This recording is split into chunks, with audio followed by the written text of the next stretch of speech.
Abram vossas Bíblias na epístola que Paulo escreveu aos Romanos, capítulo 11, versículo 25.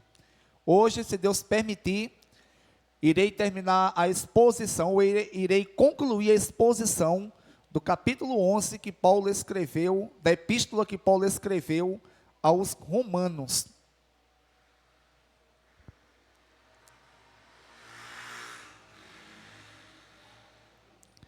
A tradução que eu uso, como os irmãos sabem, é a NVI, a Nova Versão Internacional.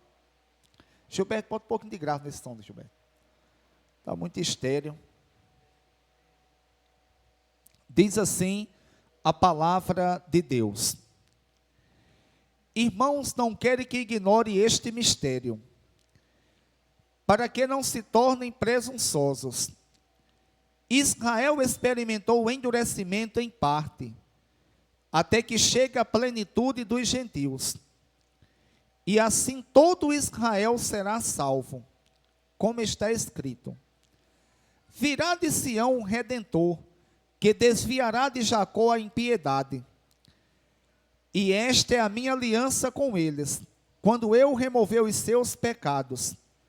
Quanto ao Evangelho, eles são inimigos por causa de vocês, mas quanto à eleição, são amados por causa dos patriarcas, pois os dons e os chamados de Deus são irrevogáveis. Assim como vocês que antes eram desobedientes a Deus, mas agora receberam misericórdia, graças à desobediência deles, assim também agora eles se tornaram desobedientes, a fim de que também recebam agora misericórdia, graças à misericórdia de Deus para com vocês. Pois Deus sujeitou todos à desobediência, para exercer misericórdia para com todos. Ó profundidade da riqueza, da sabedoria e do conhecimento de Deus! Quão insondáveis são os seus juízos, e inescrutáveis os seus caminhos. Quem conheceu a mente do Senhor? Ou quem foi o seu conselheiro? Quem primeiro lhe deu, para que ele o recompense? Pois dele, por ele e para ele são todas as coisas. A ele seja a glória para sempre. Amém. Oremos a Deus.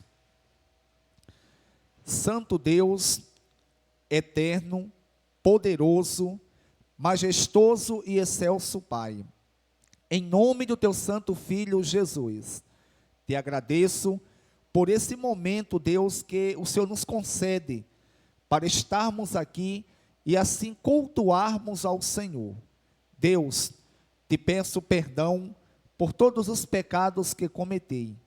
Te peço, Deus, que o Senhor abra minha mente, para que eu tenha uma compreensão correta da tua palavra, e assim, Deus, eu venha fazer a exposição da mesma com fidelidade.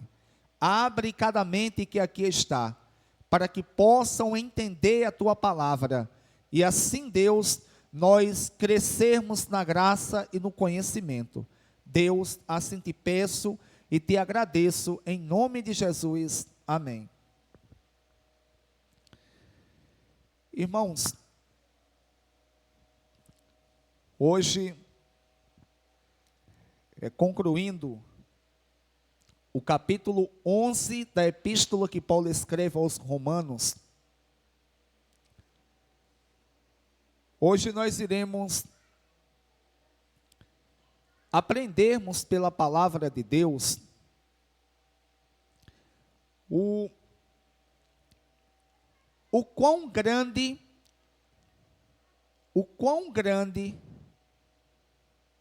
é a sabedoria de Deus. O quão grande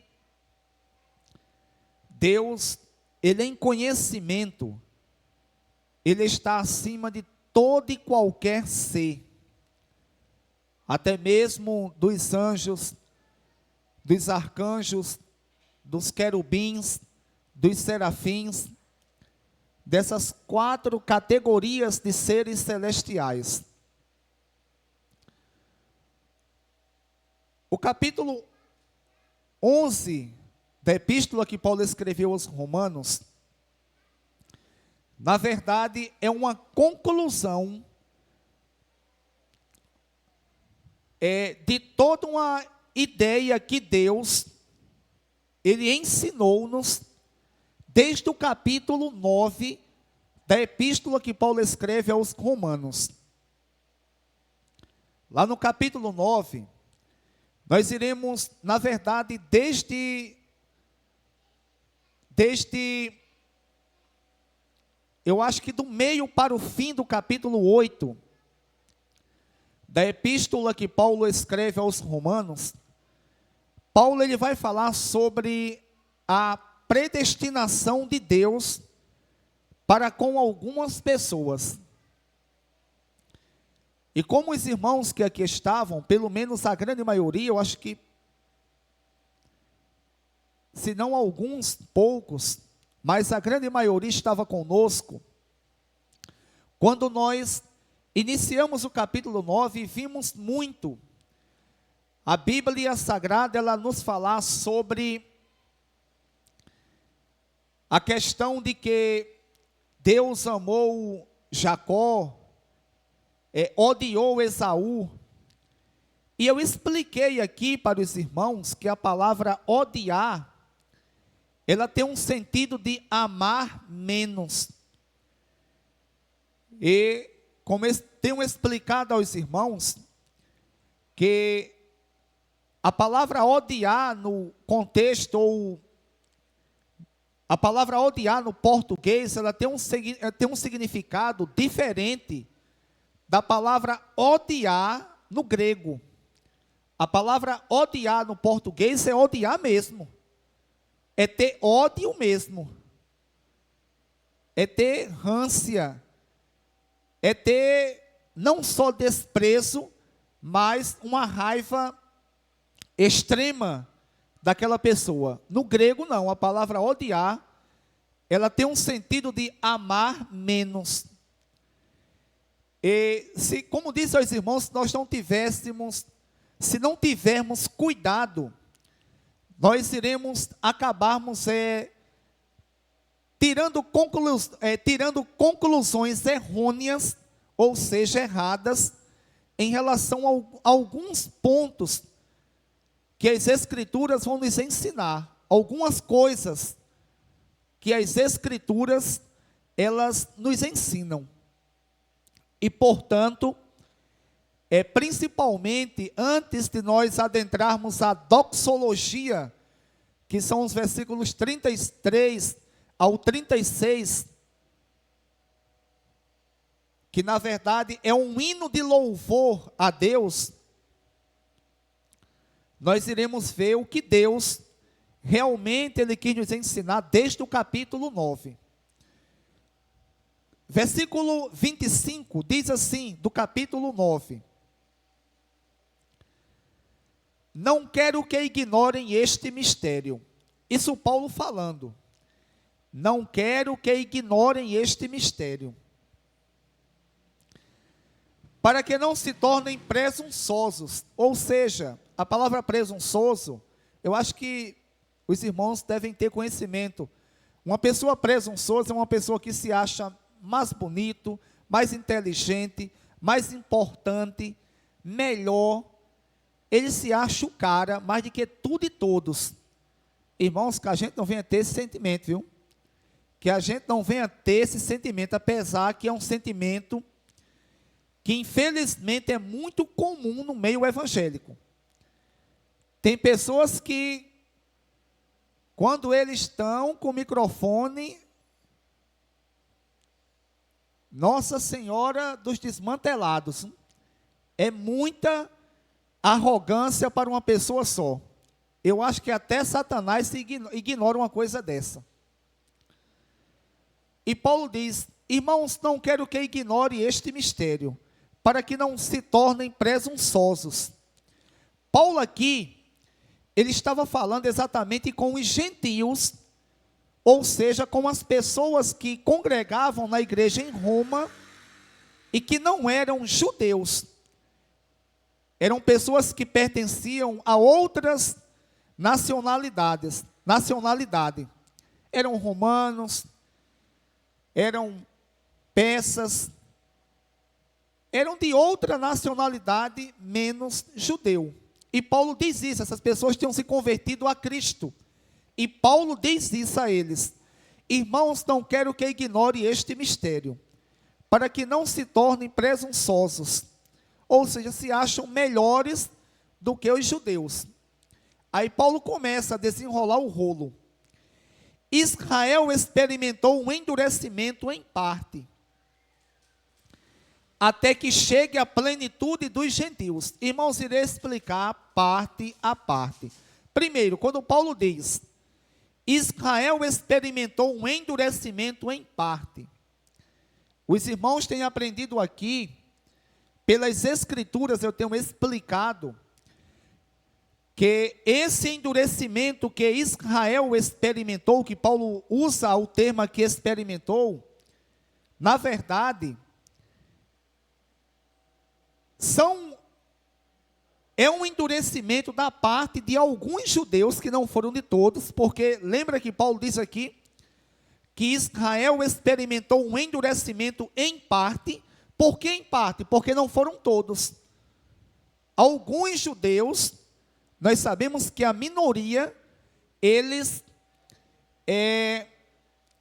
reconheceram ou entenderam que Jesus era o Filho de Deus que viria salvar o mundo. E ao entenderem isso, eles arrependeram-se de seus pecados e passaram a servir a Jesus. Os que não reconheceram que Jesus era o Filho de Deus e se arrependeram de seus pecados, esses experimentaram um endurecimento, ou seja, eles próprios endureceram seu coração. Eles não quiseram, de forma alguma, reconhecerem que Jesus era o Filho de Deus que viria salvar o mundo, e muito menos arrependerem-se de seus pecados. Gilberto, aumente só um pouquinho o som. E muito menos arrependeram-se de seus pecados. Portanto, Israel experimentou um endurecimento em parte, até que chegue à plenitude dos gentios, ou seja, até que chegue à totalidade dos gentios. Irmãos, não é que todos os não-judeus, todas as pessoas que não pertenciam à nação de Israel, naquela época tinham se convertido a Cristo. E nem nas eras ou séculos vindouros, até o nosso século e os séculos seguintes. Paulo não quis dizer isso. O que Paulo ele quis nos dizer aqui é que até que chega a plenitude dos gentios, é exatamente a ideia de que quando os judeus eles rejeitaram a Cristo como o seu Salvador, e Salvador também do mundo, os judeus passaram a pregar para os gentios, ou seja, para outras nações, e chegou até nós. Nós, para os judeus, somos chamados de gentios. Por quê? Porque não pertencemos à nação de Israel. E assim todo Israel, vou repetir desde o versículo 25. Irmãos, não quero que ignore este mistério, para que não se tornem presunçosos. Israel experimentou um endurecimento em parte, até que chegue à plenitude dos gentios. E assim todo Israel será salvo. Como está escrito, virá de Sião o Redentor, que desviará de Jacó a impiedade. Irmãos, o versículo 26 do capítulo 11 da epístola que Paulo escreve aos Romanos, ele também não quer dizer, por mais que Paulo fale dessa forma, que todo Israel será salvo. Não é que todos os judeus, todas as pessoas que são judias, que são judeus, vai chegar um momento que todos eles vão se converter a Cristo, não. Existem muitos judeus que não vão se converter a Cristo. É claro que a maioria deles, sim. Isso que eu vou dizer agora é por conta de Romualdo. Não está escrito nas Escrituras, não. Mas, assim, é uma... Como é que eu posso dizer?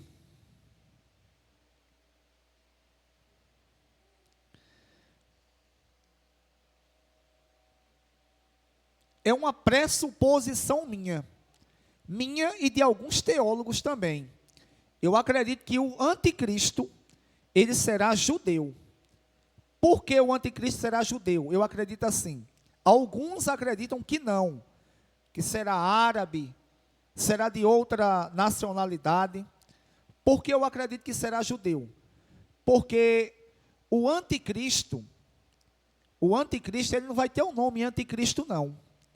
Ele vai ser um homem comum, super inteligente, um homem que tenha uma boa aparência, de acordo com o que a Bíblia nos ensina em Daniel, em 2 Tessalonicenses, ele terá um poder de persuasão, de convencer as pessoas muito grande, e Paulo diz que ele virá na eficácia e poder de Satanás. Sabe qual é a principal característica de Satanás? Tem gente que pensa que é apagar a luz e ver um vulto passando. Não é não, irmãos. Isso foi a Igreja Católica que inventou, que criou essas ideias. E a gente nasceu num país de maioria católica e a gente tem esse negócio. Se a gente estiver no escuro, eu estou vendo um negócio claro, tu está vendo no escuro. Está no escuro, vai ver o quê? Vai ver o escuro. A principal característica de Satanás, de acordo com a Bíblia, é enganar. Ele é expert em enganar. Ele enganou a Eva em um estado perfeito. Eva, irmãos, era perfeita. Eva não sabia nem o que era pecado. Ela sabia que não podia errar, mas ela não tinha nenhum sentimento que nós temos hoje. E ele, conversando com ela, ele conseguiu enganá-la. Aí tem gente que vai dizer assim, não, sabe por que enganou? Porque Eva era mulher. Mas não foi não, irmãos. Não foi não. Ele enganou uma terça parte dos seres celestiais. Arcanjos, anjos, querubins e serafins. Irmãos, os querubins, os serafins e os arcanjos são anjos poderosos, são uma categoria de seres celestiais poderosíssimos, super inteligentes, muito mais do que qualquer uma pessoa que existiu ou possa existir.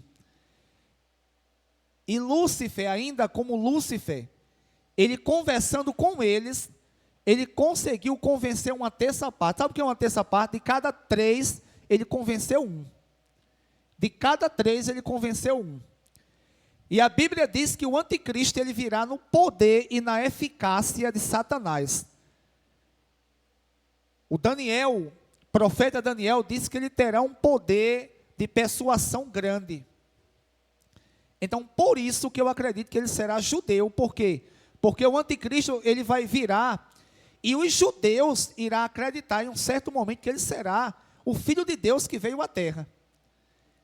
Até porque, de acordo com o pensamento pré-tribulacionista, os judeus vão reconstruir o templo em Jerusalém, para que o Filho ou o Messias, o Salvador que eles esperam, venha governar nesse templo. E quem vai governar é o anticristo. Portanto, irmãos,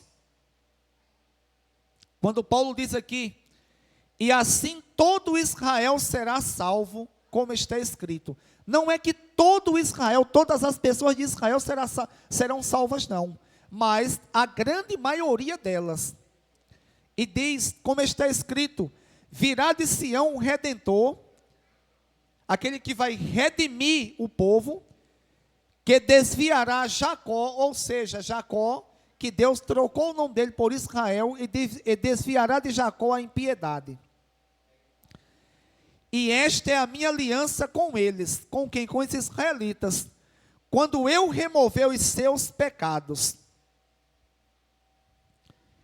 Irmãos, aí Paulo dá continuidade ao desenrolar o rolo. E antigamente, irmãos, eu vou confessar uma heresia minha que eu pensava, eu era novo convertido. Quando alguém dizia na igreja assim, olha, fulano desenrola o rolo. Eita, aí é fogo, aí é forte. Que eu pensava que desenrolar o rolo, como muita gente pensa hoje, era que chegava alguém na igreja e de repente Deus revelava a ele, e ele dizia, olha, você está assim, assim, assado. Eu pensava que isso era desenrolar o rolo. E eu acreditava nisso. Por quê? Porque nas Escrituras fala também desenrolar o rolo. Jesus mesmo desenrolou o rolo, lá no capítulo 4. Era porque os textos originais do Antigo Testamento, principalmente do Antigo Testamento, e também do Novo, eles eram em rolos. E não existia esse formato de Bíblia que nós temos hoje. Era o rolo do profeta Isaías, o rolo da lei, o rolo do profeta Daniel. E quando eles chegavam num canto, era enrolado, eles desenrolavam o rolo e explicavam o que estava escrito ali. É por isso que até hoje eu uso esse termo, desenrolar o rolo, só que tem que explicar, porque assim algumas pessoas não vão entender. Versículo 28 diz: Quanto ao Evangelho, eles são inimigos por causa de vocês. Quem é? Quem é esses que são inimigos por causa de vocês? E quem são esses vocês? Quanto ao Evangelho, eles são inimigos por causa de vocês. Ou seja, Paulo dizendo, olha, quanto ao Evangelho, os judeus são inimigos por causa de vocês, gentios. Mas quanto à eleição, são amados por causa dos patriarcas. Noutra tradução diz, mas quanto às promessas, são amados por causa dos patriarcas. Quem são os patriarcas? O Abraão, o Isaque e o Jacó. E por que Deus fala isso? Exatamente porque foi ao Abraão que Deus, ele prometeu que dele faria uma grande nação. E de Abraão surgiu a nação de Israel.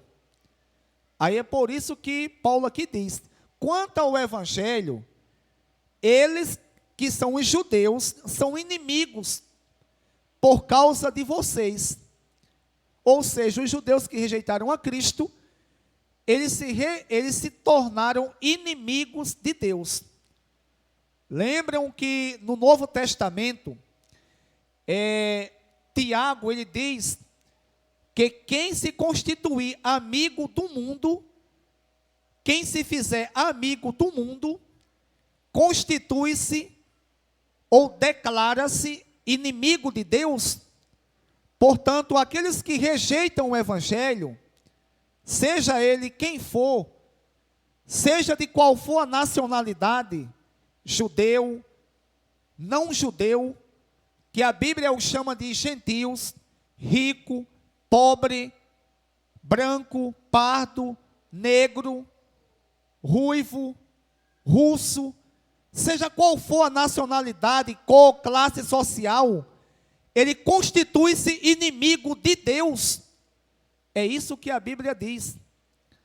Se a pessoa chegar para uma pessoa que não é crente e dizer a ele que ele não é filho de Deus, ele quer até se enraivecer com a pessoa.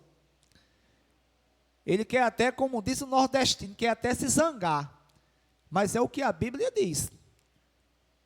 E a Bíblia é a palavra de Deus. Ela não contém erro. Ela é inerrante. Ela é infalível e ela é suficiente.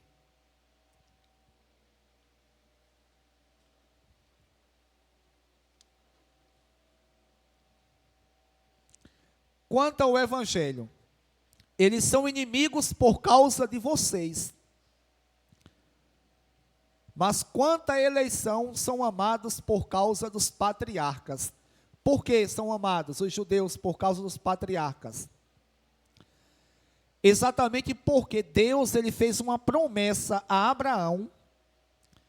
E essa promessa que ele fez a Abraão, que faria de Abraão uma grande nação, e todas as pessoas, nações da terra seriam benditas em Abraão, ela está de pé. Ela está de pé. Irmãos, eu quero dar aqui uma alfinetadazinha, apesar que entre nós acredito que ninguém pensa dessa forma, e tem até alguns aqui que não conhecem o termo, mas pode ter alguém no YouTube que vá assistir. As pessoas que creem que a igreja passará pela grande tribulação, eles são conhecidos, o termo teológico que é usado para essas pessoas, são pós-tribulacionistas. Por que pós? Porque eles creem que a igreja passará pela grande tribulação, por isso que é pós. Ou seja, depois da grande tribulação é que a igreja, Cristo vai voltar à terra e vai arrebatar a igreja.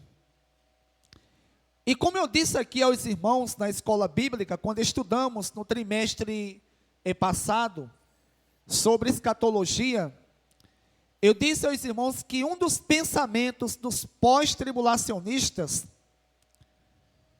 é que a aliança que Deus tinha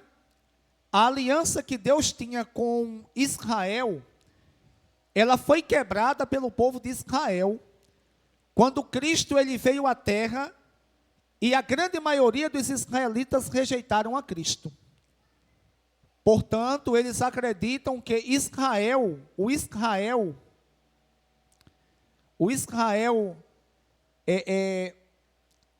nação e étnico, Deus não tem nenhum tipo de compromisso para com eles mais, e muito menos aliança.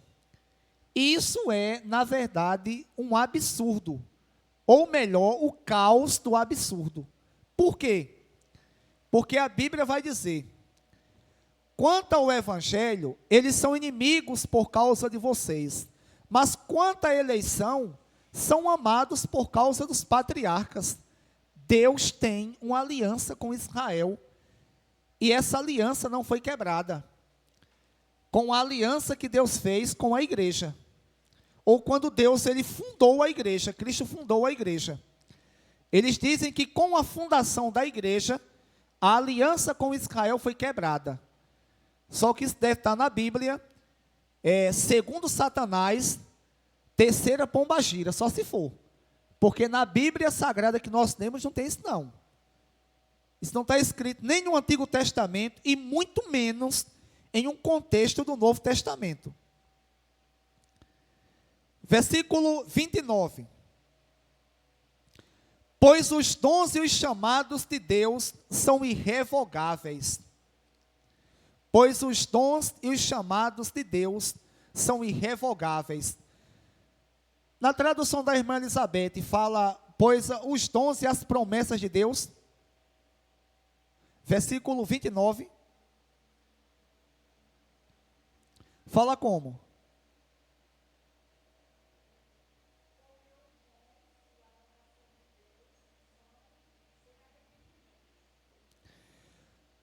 Ou seja, o que é que Deus está nos ensinando aqui? Que a aliança que ele tem para com Israel, ela é irrevogável. Ela é irrevogável. Independentemente de alguns israelitas, eles terem rejeitado a Cristo. Na verdade, na época que Cristo esteve na terra, a maioria dos israelitas rejeitaram a Cristo. Só que isso não fez com que Deus ele revogasse a sua aliança ou quebrasse a sua aliança com os judeus, não. Pelo contrário, a Bíblia diz que os dons e os chamados de Deus, eles são irrevogáveis.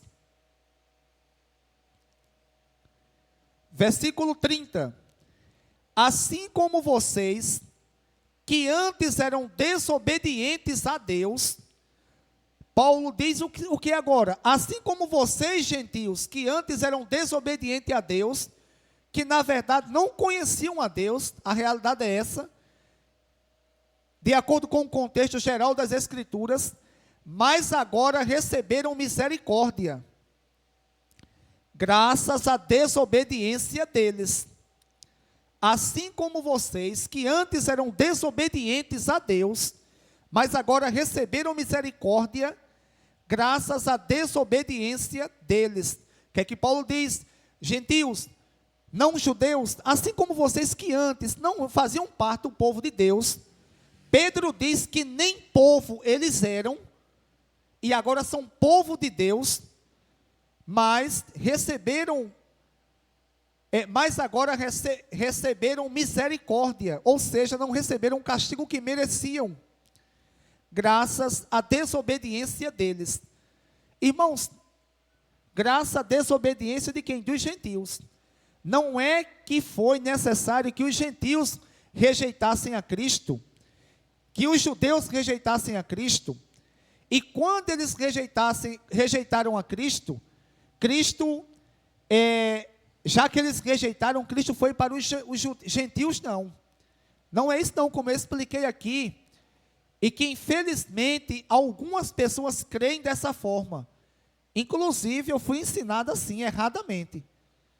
Na verdade, quando a Bíblia diz que graças à desobediência deles, ou seja, dos judeus, é que os gentios receberam misericórdia, é porque Jesus, por ser israelita, e nascer em Belém de Judá, uma cidade bem próxima, que alguns teólogos dizem que fica a cerca de 11 quilômetros de Jerusalém, da capital de Israel. Ele pregou primeiro, o intuito de Jesus era pregar para todas as pessoas, mas primeiramente para os judeus. E quando os judeus, eles rejeitaram a Cristo, os apóstolos saíram pregando ainda nas sinagogas, onde se encontravam judeus e não judeus, mas a maioria eram judeus. E quando os apóstolos viram que eles rejeitaram, mas rejeitavam ainda, eles foram pregar para outras nações. É simplesmente isso. Mas aqueles judeus que decidiram seguir a Cristo, como os apóstolos e tantos outros, esses sim, se converteram a Cristo. Versículo 30 diz assim: assim como vocês que antes eram desobedientes a Deus, mas agora receberam misericórdia, graças à desobediência deles, ou seja, dos judeus, que eu já expliquei o que significa, assim também agora eles se tornaram desobedientes. Assim também agora eles se tornaram desobedientes. Assim como vocês que antes eram desobedientes a Deus, mas agora receberam misericórdia, graças à desobediência deles, assim também agora eles se tornaram desobedientes. Por quê? Porque rejeitaram a Cristo, a fim de que também recebam agora misericórdia. Os judeus que rejeitaram a Cristo se tornaram desobedientes, a fim de que agora eles recebam misericórdia, graças à misericórdia de Deus para com vocês. O que é que Paulo está nos ensinando? Que assim como os gentios que antes não conheciam a Deus, eram desobedientes a Deus e receberam misericórdia de Deus, ou seja, quando os judeus rejeitaram a Cristo, os apóstolos e os demais irmãos começaram a pregar em outros lugares, aonde judeus não se encontravam. Se encontrar judeu, tudo bem. E os gentios receberam misericórdia de Deus. E Paulo diz que, da forma que eles eram desobedientes, os gentios, os judeus também se tornaram desobedientes, a fim de que recebam misericórdia, graças à misericórdia de Deus para com os gentios. Se Deus teve misericórdia dos gentios, imagina só daqueles que ele começou toda a obra que foi os israelitas. E Paulo, irmãos,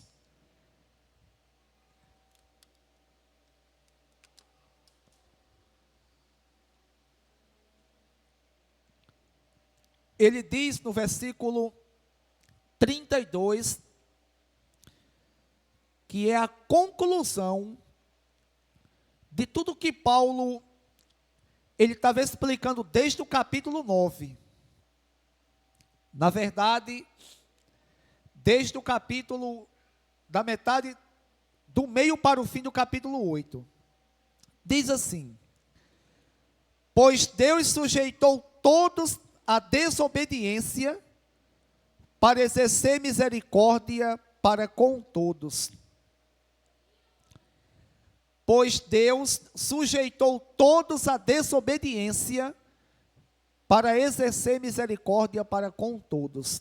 Ou seja, o que é que Paulo nos ensina aqui?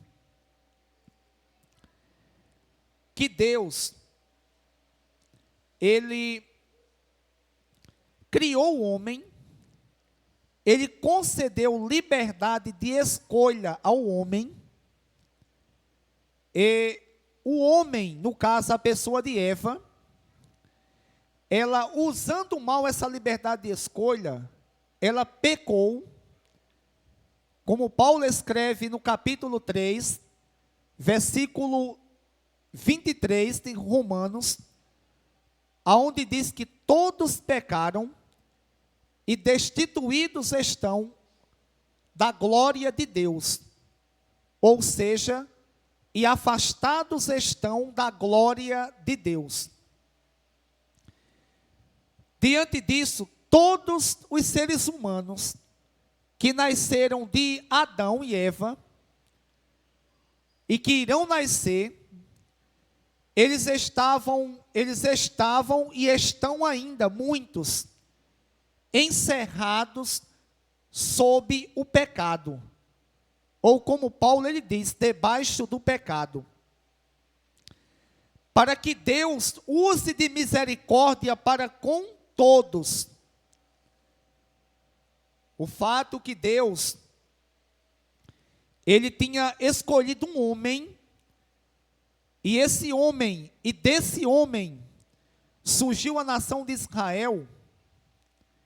Isso não implica, isso não origina que o povo de Israel ele tem uma preferência para com Deus.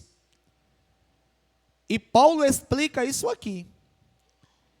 Isso não implica também, como eu expliquei há poucos instantes atrás, que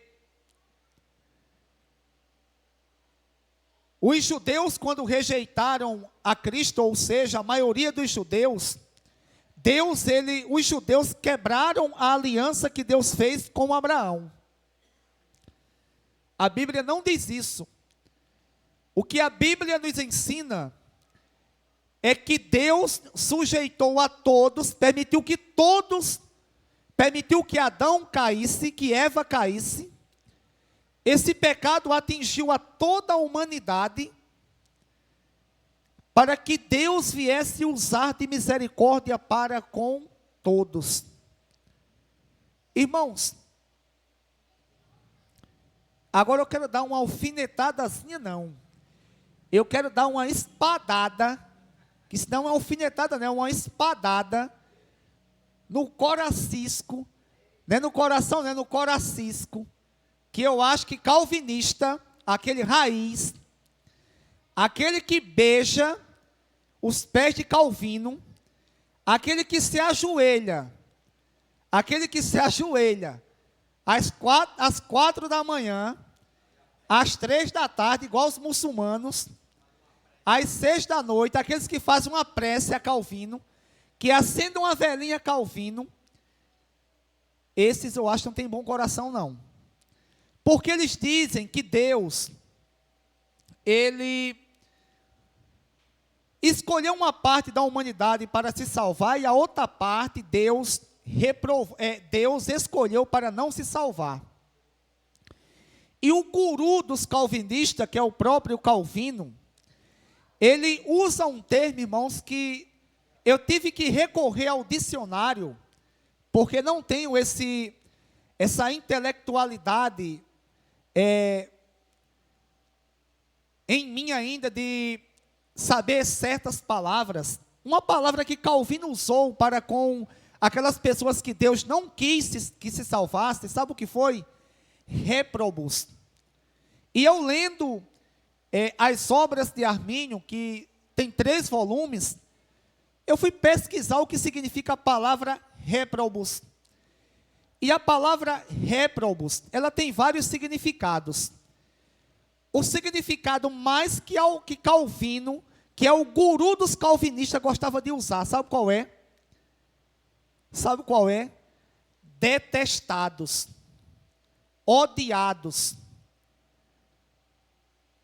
Porque a palavra réprobos tem um significado de detestado, ou detestáveis. Quando Calvino diz que Deus, ele chama os não escolhidos ou eleitos de réprobos, Calvino os chama de detestáveis para Deus. E tem pessoas que creem nisso até hoje. E na verdade tem pessoas que abrem sua boca para falar uma asneira como essa, uma bobagem, e esquecem das Escrituras. Aí tem pessoas que chegam para mim e falam, mas os segmentos sectários, as seitas, um exemplo, o Testemunho de Jeová, Sétimo Dia, eles têm um profeta. O Espiritismo Kardecista tem um Allan Kardec, tem, sim. E esses segmentos sectários que eu falei aí, todos irão, quem segue eles, todos irão arder eternamente no Hades não, no lago de fogo, se não se arrependerem. Só que os calvinistas também têm o seu guru, o seu profeta, o Calvino. E semelhantemente, eu disse que era uma espadada, que não é uma alfinetada, não, é uma espadada no coracisco. Não vou chamar nem coração.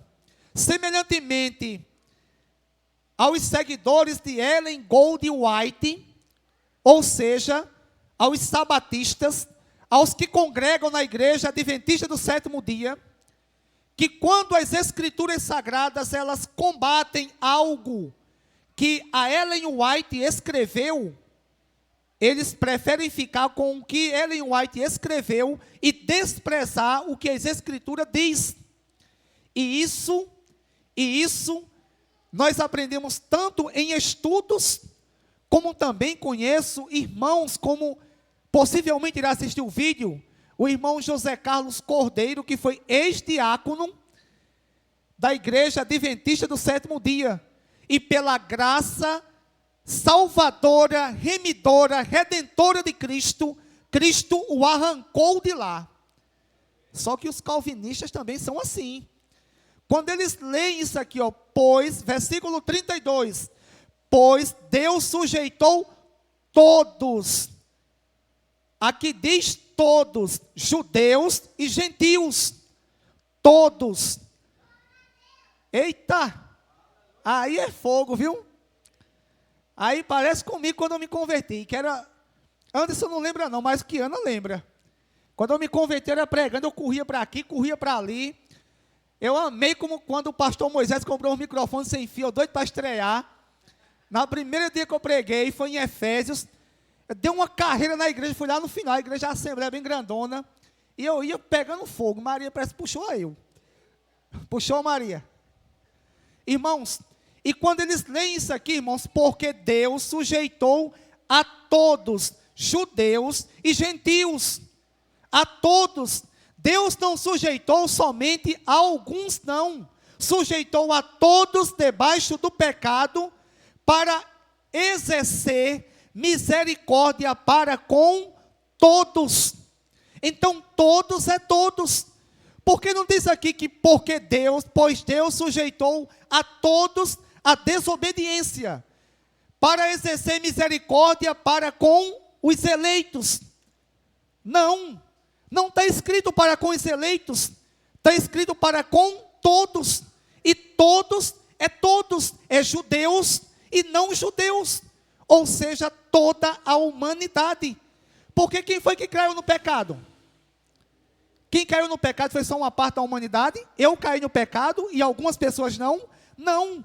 Quando Adão pecou, quando Eva pecou, a Bíblia diz que todos pecaram e destituídos estão da glória de Deus. Então Deus fez com que, permitiu que todos caíssem no pecado, para exercer misericórdia também com todos. Agora, só que nem todos querem. É todos, não é todos não. Não vem aqui esse negócio de todos não. Eu conheço todes. Tode, não é todos, não é tode. Todinho, mas todos não. Todes é lá para o lado de Brasília. É lá para o lado de Brasília. É. Ou então os trapalhões. Quem é aqui, quem tem mais de 30 anos, lembra. Mussu já falava todes. Naquele tempo.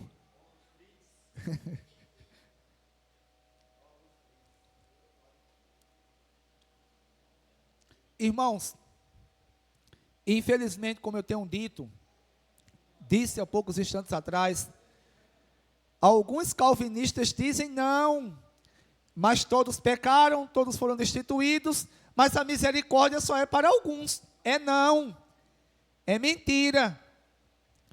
É mentira do guru de vocês, e vocês gostam da mentira. Vocês fazem semelhante a Testemunho de Jeová. Quando as escrituras discordam de algo deles, aí eles pegam o que Husson escreveu e dizem, não, eu prefiro ficar com isso aqui. Como um exemplo, Testemunho de Jeová, para quem não sabe, se porventura alguém se afastar de lá, além dos membros, se porventura a pessoa for batizada, além dos membros se intrigarem de quem se afastou, não pode nem orar, viu?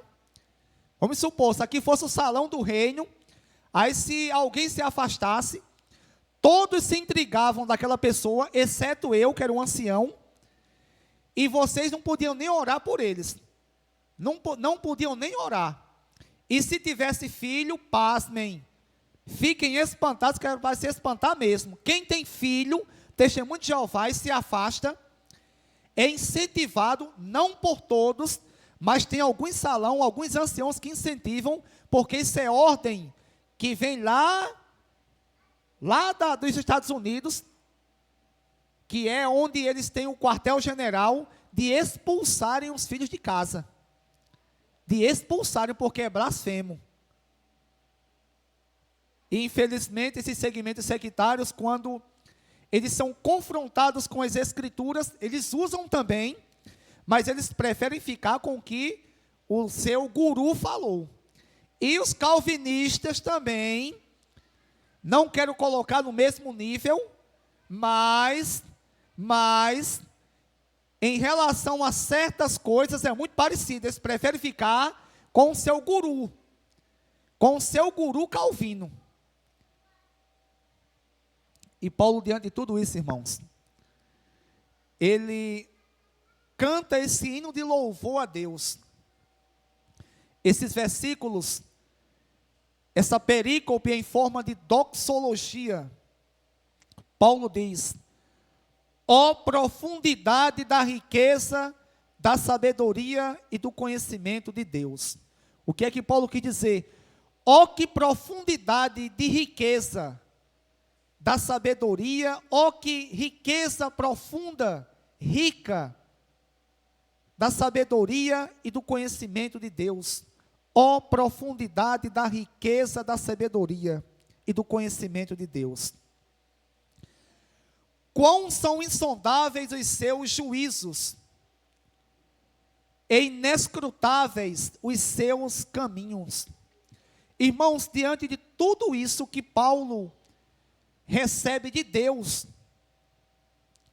como inspiração, Paulo diz, ó profundidade da riqueza, da sabedoria e do conhecimento de Deus, quão insondáveis, o quanto é insondável os juízos de Deus, e inescrutáveis, ou seja, incompreensível os seus caminhos.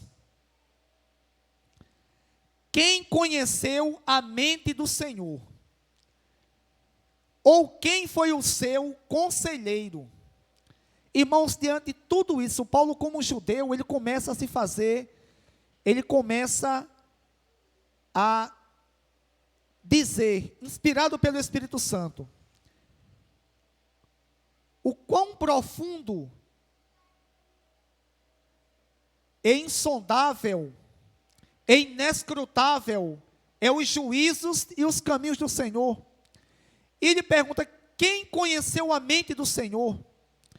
Ou quem foi o seu conselheiro? Quem conhecia a mente de Deus, ou quem foi o seu conselheiro? Quem aconselhou Deus a algo tão sublime, tão grande, tão grandioso? Quem primeiro lhe deu, para que ele o recompense? Aí o próprio Paulo, inspirado pelo Espírito Santo, diz, pois dele, por ele e para ele são todas as coisas. Ou seja, o que é que Paulo diz? Paulo diz, ó profundidade da riqueza, da sabedoria e do conhecimento de Deus, quão insondáveis são os seus juízos, e inescrutáveis os seus caminhos. Quem conheceu a mente do Senhor? Ou quem foi o seu conselheiro? Quem primeiro lhe deu, para que ele o recompense? Diante de tudo isso, Paulo diz, pois dele, ou seja, essa riqueza de conhecimento, de sabedoria, esses juízos inescrutáveis, esses caminhos inescrutáveis, juízos insondáveis, Paulo diz que pois dele, ou seja, é dele, é de Deus. Paulo diz, é por ele, porque por ele, ou seja, quem foi o conselheiro, quem deu a Deus? Paulo diz que pois dele, por ele e para ele são todas as coisas. Paulo diz que Deus, todo o seu conhecimento, todo o seu juízo, que são inescrutáveis, não tem origem em absolutamente ninguém, exceto em Deus mesmo. Porque pois dele, ou seja, é dele, foi por ele e é para ele todas as coisas. Todo o conhecimento que Deus ele tem, toda a sua sabedoria, todo o seu plano que foi traçado antes da fundação do mundo, tem origem nele mesmo. Ninguém concedeu nada a Deus, ninguém ensinou nada a Deus, para que Deus o recompense, pois dele, ou seja, o conhecimento é dele, ele conseguiu através dele, que foi por ele, e é para ele, tudo tem origem nele, tudo emana de Deus, ou seja, tudo tem origem em Deus. A ele seja a glória para sempre, amém. Irmãos, diante de tudo isso, diante de tão insondáveis juízos de Deus, de tão inescrutáveis caminhos que Deus ele fez com que o povo traçasse, mas Deus estava controlando todas as coisas. A Bíblia aqui nos ensina que Deus ele tem o controle de tudo e de todos. Por mais que Deus permita que cada um de nós e cada ser que Ele criou como um ser inteligente, pessoal, Ele use do seu livre-arbítrio ou da sua liberdade de escolha, eles, irmãos, estão sob o controle de Deus. Diante disso, nós devemos temer o quê? Temer o quê? As caretas de Satanás? A gente deve temer esses demônios que de vez em quando, esses demônios suicidas. Agora eu vou usar uma palavra que Marcos Feliciano disse. Esses demônios suicidas que de vez em quando se manifestam aí nas encruzilhadas. Marcos Feliciano disse uma coisa, aí eu concordo com ele. Demônios suicidas. Sabe por quê? Marcos Feliciano disse, olha, eu conheço um bocado de crente que de vez em quando, passando nesses lugares aí, eles amarram uns, queimam outros e lançam alguns no abismo. Irmão, se vai para o abismo, eu não sei. A Bíblia não diz isso. Eu sei que Josemar lembra muito bem. O filho da irmã Maria José, irmão de Ber, Galdinho Luciano. Ele se manifestava fazia uns dias. Ele começou a se manifestar, não era crente não. E uma vez eu escutei um barulho, só que eu pensei que era confusão. Esperei mais um pouco. Quando eu resolvi sair, o negócio tinha acalmado. Aí quando eu percebi o que era, eu me tranquei. Fiquei com medo. Não era crente. Quando eu percebi que ele estava se manifestando. Num determinado dia, eu com 7 dias que eu tinha, com 7 dias não, com 9 dias que eu tinha me convertido, com 7 que eu tinha ido para a igreja. Eu estava em casa, ei meu irmão, aí tu dormindo, daqui a pouco ele escutou um barulho, e ali a gente saiu para olhar, e era ele. E ele estava manifestado, estava Berg, estava Lelo, estava algumas mulheres tentando segurar, outras jogando água com sal. E nisso eu percebi que a coisa não era normal. Eu, como novo convertido e sem experiência, eu fiquei cismado de orar. Me deu vontade de orar, mas eu fiquei cismado. Será que isso funciona comigo? Olha o que eu pensei. Aí nisso eu falei, Joca, vamos ajudar, que ele vai se quebrar todinho. Inclusive ele pegou aquele Lelo, irmão dele, ele levantou e jogou, que Lelo quebrou, machucou o joelho. Nisso eu fui, me soltei, abri a porta, se agarrei com ele. Só, irmão, que não tem quem segure não.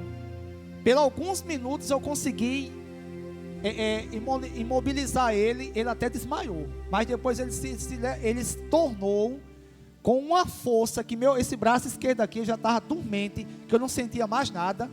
E eu comecei a dizer, os caras que estão aí ao redor, tentem segurar, porque vai chegar um momento que meu braço não vai sustentar mais não.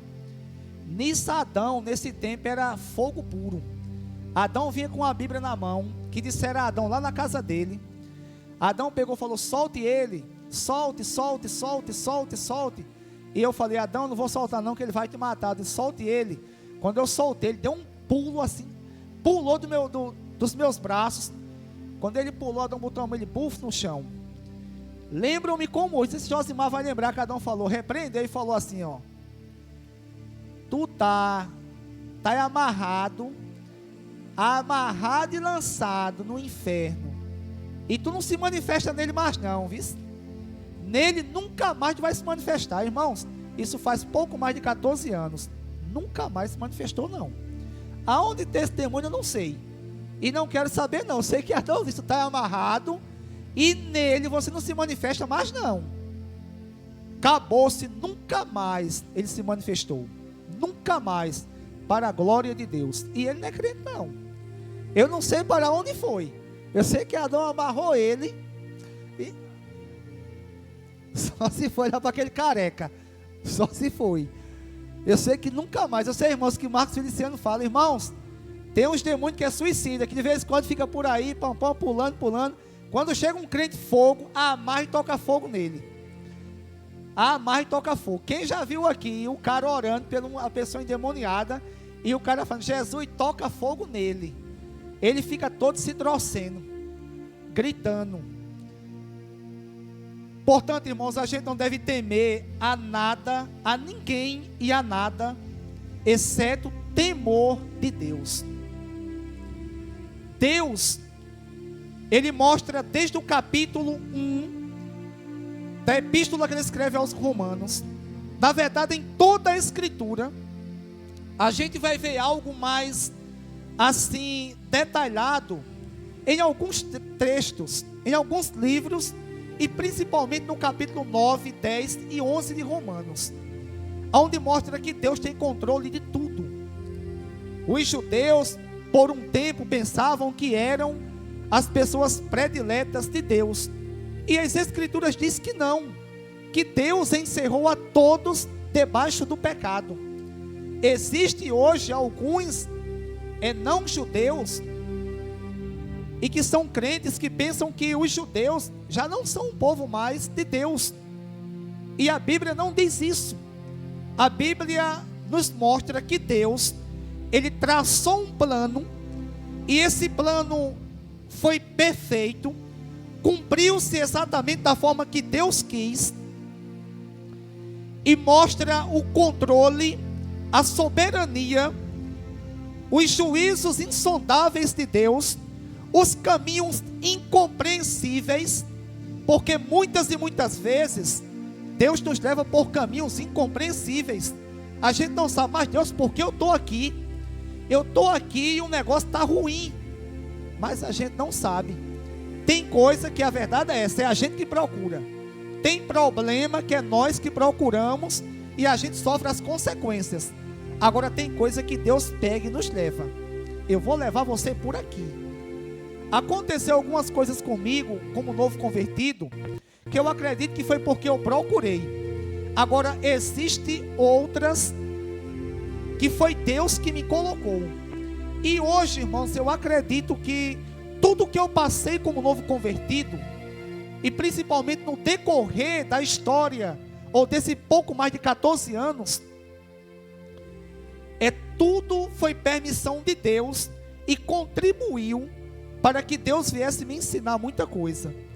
E da mesma forma vocês, da mesma maneira, da mesma forma, Deus, Ele tem controlado tudo. Portanto, a Ele, a Deus, seja a glória para sempre. Amém. Que Deus em Cristo Jesus venha nos conceder forças, sabedoria e disposição para seguirmos a Ele, independentemente do que aconteça conosco aqui. Se pecarmos, o caminho é arrependimento, e Deus concederá perdão. Se está difícil, clamamos a Deus, e Deus há de suprir aquilo que nós necessitamos. E no final, irmãos, podemos ter certeza que Deus, Ele está no controle de tudo e vai prover o que nós necessitamos. Fique de pé para orarmos ao nosso Deus.